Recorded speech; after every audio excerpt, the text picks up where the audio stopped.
নিশা চট্টোপাধ্যায়ের নাম প্রত্যাহার করে নেওয়ার পর বালিগঞ্জ কেন্দ্র থেকে আগামী বিধানসভা ভোটে প্রাক্তন পুলিশ অফিসার আবুল হাসানকে প্রার্থী করলেন হুমায়ুন কবির।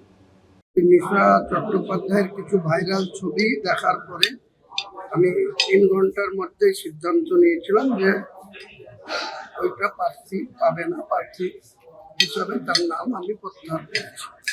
পাশাপাশি আজকেই সিদ্ধান্ত হয়েছে যে একজন রিটায়ার পুলিশ অফিসার, যে ডেপুটি ডিসি হয়ে রিটায়ার করেছে কলকাতা পুলিশের, আবুল হাসান, তাকে বালিগঞ্জে প্রার্থী করা হচ্ছে। দক্ষিণ 24 পরগনার লীলা গ্রামে কার্যত ছাইয়ে ঢেকেছে গোটা এলাকা। ক্ষতির মুখে এলাকার চাষবাস। বাসিন্দাদের একাংশের অভিযোগ, স্থানীয় পেপার মিল থেকে মারাত্মকভাবে ছড়াচ্ছে দূষণ, আর যার জেরে অসুস্থ হয়ে পড়ছেন একাধিক বাসিন্দারা। কেউ কেউ ঘর ছাড়তেও বাধ্য হয়েছেন। সোমবার পরিস্থিতি খতিয়ে দেখতে গ্রামে আসে পেপার মিল কর্তৃপক্ষ। তাদের দেখে কার্যত ক্ষোভ উগরে দেন এলাকার বাসিন্দারা। অন্যদিকে এই ঘটনায় আরও 5 দিনের ডেডলাইন বেঁধে দিলেন ডায়মন্ড হারবারের এসডিও শুভ্রজিৎ গুপ্ত।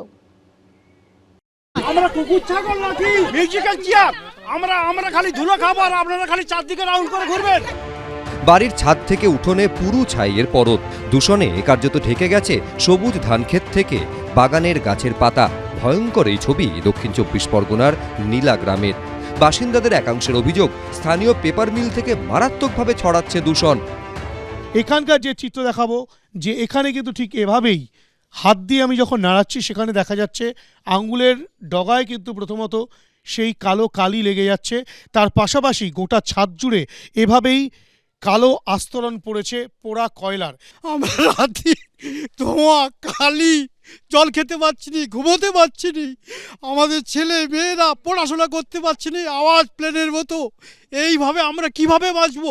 2 দিন ছাড়া অপারেশন হচ্ছে, কার চোখ নষ্ট, কার শ্বাসকষ্ট হচ্ছে।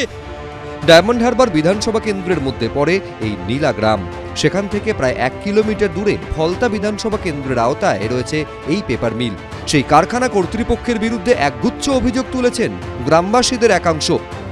দূষিত জল, পচা গন্ধ, মাঝে মাঝে খাল থেকে এমন সাদা, নীল, কালো বিভিন্ন রকমের জলের কালার বেরোচ্ছে। 5 থেকে 7টা গ্রাম দূষিত হয়ে যাচ্ছে, চাষ হচ্ছে না। যখন আমরা আন্দোলনের মাধ্যমে গেটের সামনে যাচ্ছি, কোম্পানি নিপন কোম্পানির পেপার মিল, যখন ওখানে যাচ্ছি ওখান থেকে আমাদের তাড়া করছে। এই দূষণের জেরে বাড়িও ছাড়তে বাধ্য হয়েছেন অনেকে। আমার 3টে ছেলে সব বাড়ি ছেড়ে চলে গেছে এই নোংরার জন্য, টিকতে পারছে না। স্থানীয় বাসিন্দাদের আরও অভিযোগ, স্থানীয় প্রশাসন থেকে জনপ্রতিনিধিদের জানিয়েও কোনো সুরাহা হয়নি।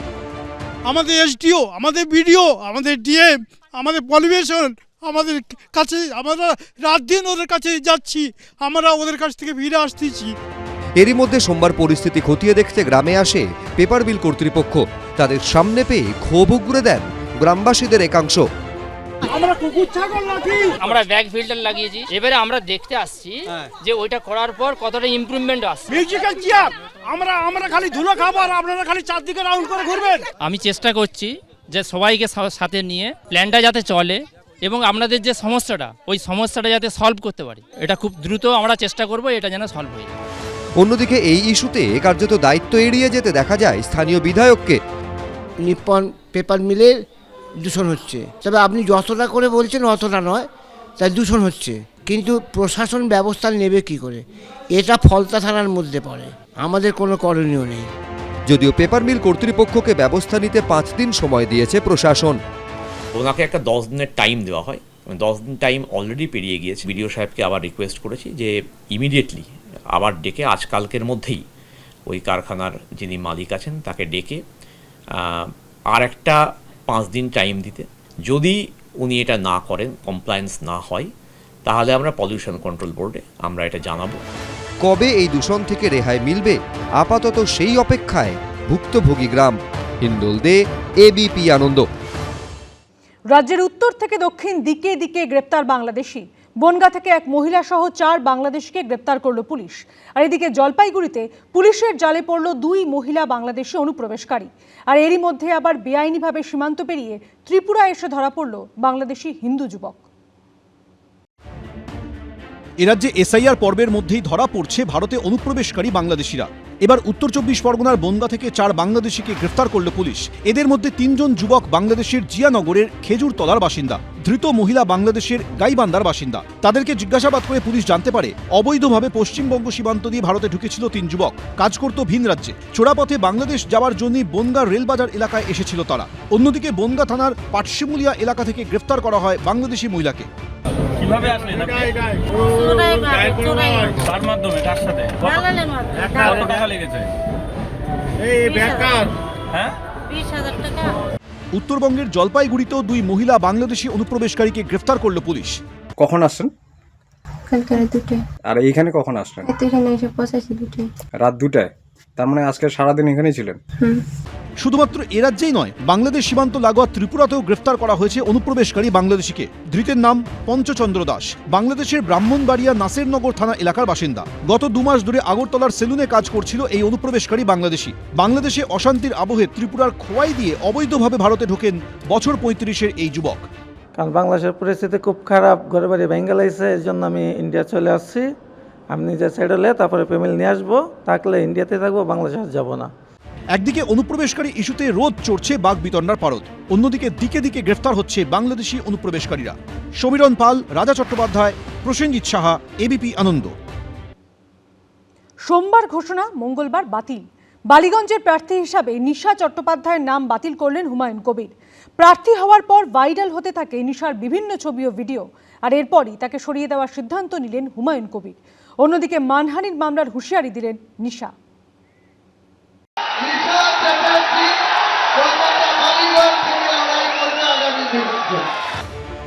মাত্র 24 ঘন্টা পেরোলো, তার মধ্যেই ডিগবাজি।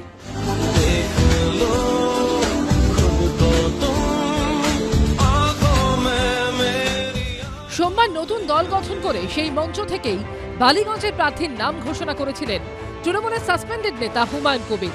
মঙ্গলবারই সেই প্রার্থীর নাম বাতিল করলেন ভরতপুরের বিধায়ক।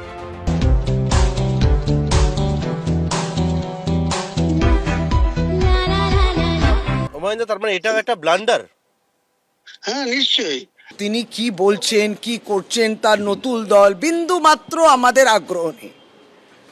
এর ভবিষ্যৎটা কি হবে তিনি ঠিক করুন।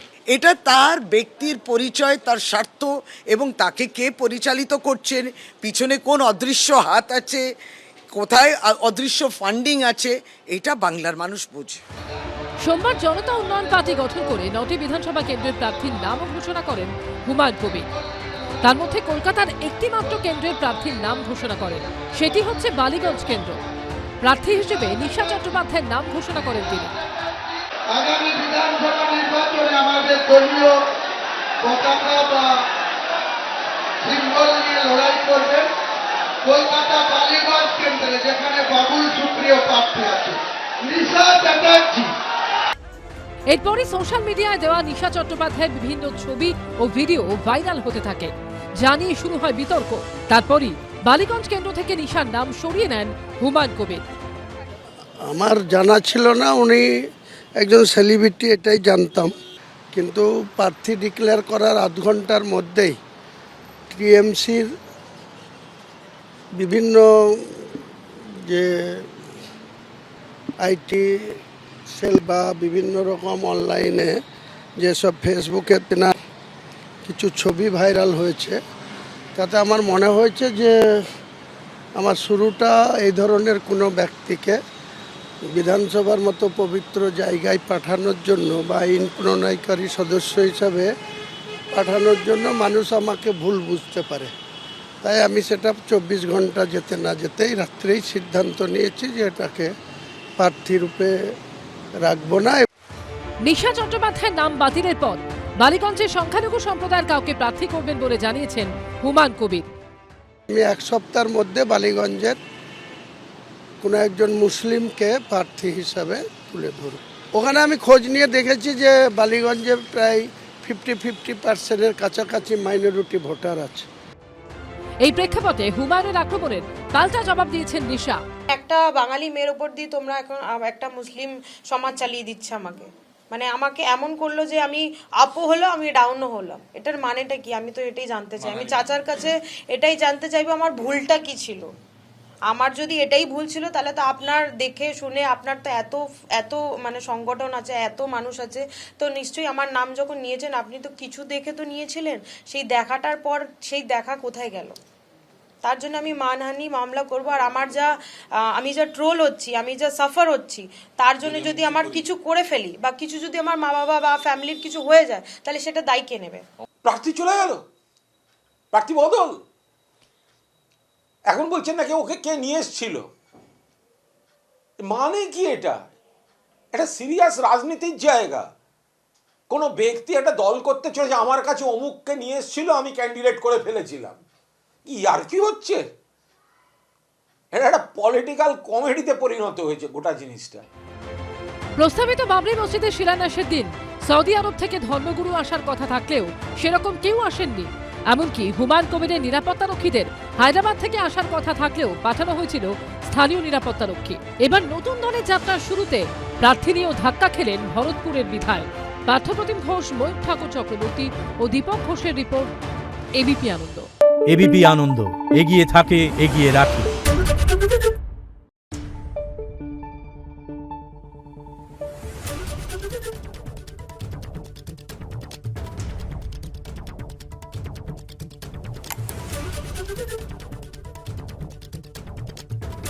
Thank you.